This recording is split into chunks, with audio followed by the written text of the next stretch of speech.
สบายดีทุกคนวันนี้มาพบกับสองน้องทีสาวผู้ไทยอีกแล้วสาวผู้ไทยเด้อต้องขอโทษ FC หลายๆที่น้องทีบ่ได้ลงคลิปมาเป็นปีๆเพราะว่าโทรศัพท์มัน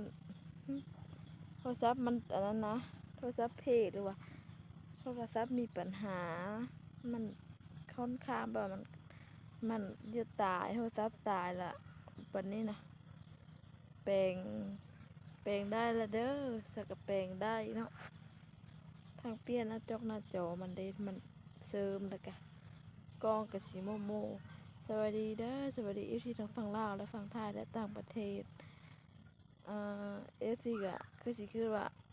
น้องที่ยกเลิกออกจากวงการ YouTube แล้วเนาะย่างเนาะเพราะเขาจับน้องที่นะ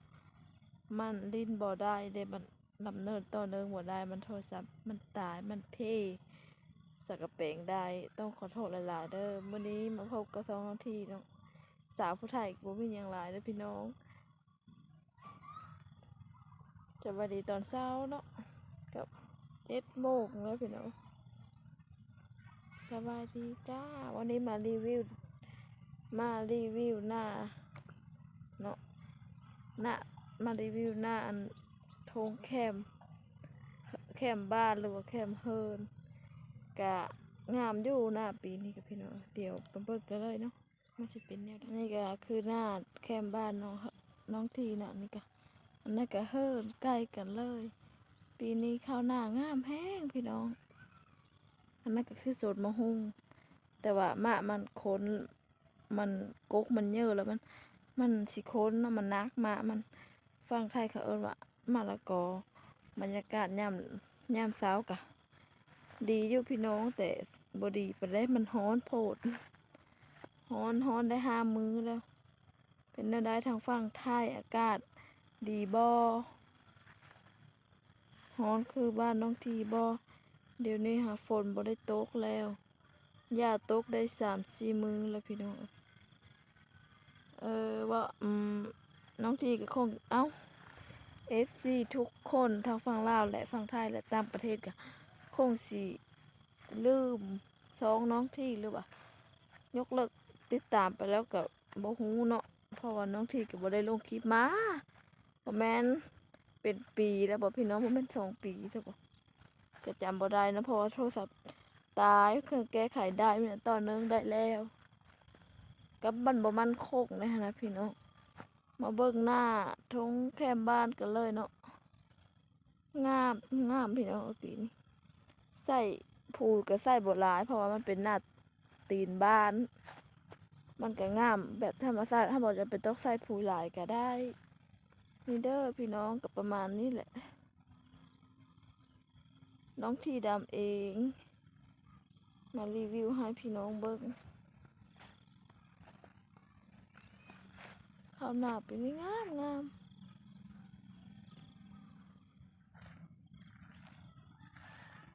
ยังใส่ชุดนอนอยู่นะพี่น้อง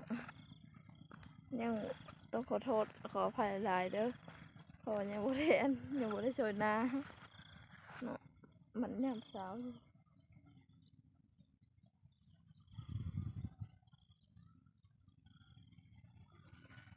หน้าก็สิจืดๆดำๆแล่ๆเนาะตากแดดหลายพวกอากาศมันฮ้อนพี่น้องเนี่ยตอนเช้าก็ยังฮ้อนตื่นมาก็ยังฮ้อนบรรยากาศนะนี่เด้อข้าวหน้าน้องทีกะ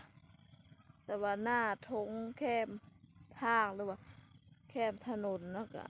งามคือตัวอันนี้แต่ตัวนี้สิงามกว่าเพราะว่าตัวนั้นอันนี้มันไกลมันเฮิร์นอันนั้นเนาะหน้าตีนบ้านมันก็งามเป็นธรรมชาติของมันแหละปีนี้ยังบ่ฮู้ว่าสิได้ข้าวจักสอบแล้วพี่น้องปีตะเก้านั้นได้40-50 สอบ40-50เปล่าปีนี้ได้ฮอด60-70ใครแน่ได้หลายคะแนนพี่น้องเด้อพี่น้อง FC บางคนก็อาจจะบ่เห็นน้องทีลงคลิปหลาย หลายแล้วก็แบบบ่ได้ลงคลิปเป็นปีๆเป็นปีแล้วนะก็คงจะลืมหรือว่ายกเลิกการติดตามไปแล้วก็อย่าพาแล้วพี่น้องกลับมาติดตามน้องทีคือเก่าเด้อน้องทียังคิดฮอดคิดถึง FC คือเก่ายังบ่เคยลืมบ่เคยหยังตอนโทรศัพท์น้องทีเพ่หรือว่าเพิ่นตายแล้วก็มีแต่คิดว่ามันได้มื้อใดล่ะจังกลับมาเฮ็ดช่องคือเก่าแต่ว่าฉันก็แปลงได้แล้วก็อีกอย่างก็แปลงได้ก็มันยังบ่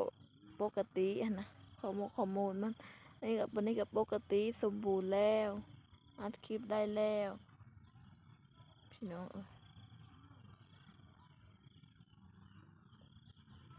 นี่งามบ่พี่น้องบรรยากาศ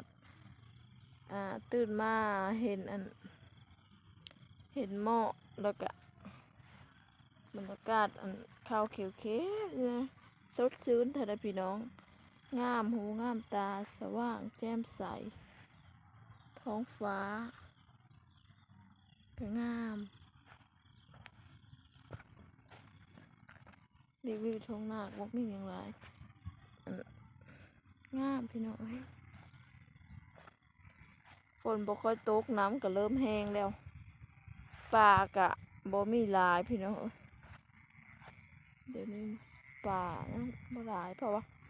ฝนมันบ่ได้ตกดูถ้าฝนตกอาจจะได้จุป่าของป่าขอนอนมันลง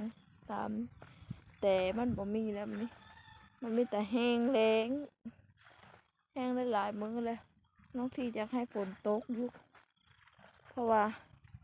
สิบ่มีน้ำเล้งเข้าแล้วข้าวก็ยันข้าวแห้วเพื่อถ้าบ่มีน้ำข้าวอาจจะแห้วพี่น้อง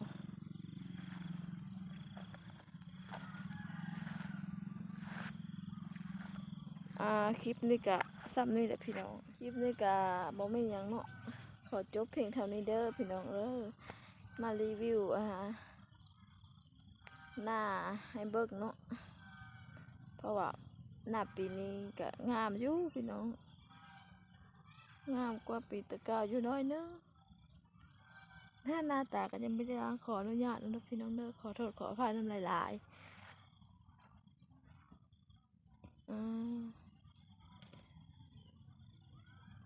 ยังบ่ได้เฮ็ดยังเทื่อเนาะ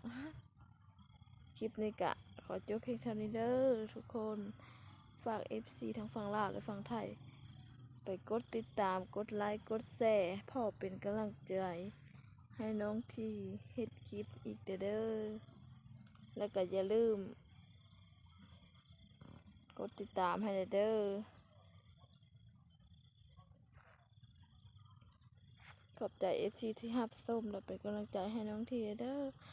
ไปแหละบ๊ายบายเราเจอกันคลิปหน้าแล้วพี่น้อง